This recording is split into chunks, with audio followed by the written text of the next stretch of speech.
প্রতিবন্ধী ব্যক্তিদের কর্মসংস্থানের সুযোগ সৃষ্টির লক্ষ্যে ব্র্যাক ব্যাংকের ফ্ল্যাগশিপ সিএসআর এর উদ্যোগ অপরাজেয় আমি এবং Bangladesh business and disability network BDDN এর যৌথ আয়োজনে রাজধানীতে অনুষ্ঠিত হলো বিশেষ জব ফেয়ার।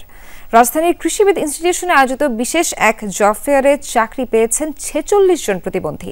অনুষ্ঠানে অতিথিদের হাত থেকে নিজ নিজ নিয়োগপত্র গ্রহণ করেন চাকরিপ্রাপ্ত প্রতিবন্ধী ব্যক্তিরা।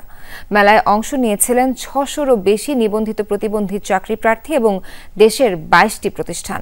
এর মধ্যে ছিল manufacturing, retail, banking, ICT, textile ও উন্নয়ন সংস্থা সহ বিভিন্ন নিয়োগদাতা প্রতিষ্ঠান। অনুষ্ঠানের প্রধান অতিথি সমাজ কল্যাণ মন্ত্রণালয়ের অতিরিক্ত সচিব বলেন, প্রতিটি নাগরিক সমান সুযোগ পেলে সত্যিকারের উন্নয়ন সম্ভব। অনুষ্ঠানে উপস্থিত ছিলেন সংশ্লিষ্ট প্রতিষ্ঠানের ঊর্ধ্বতন কর্মকর্তারা।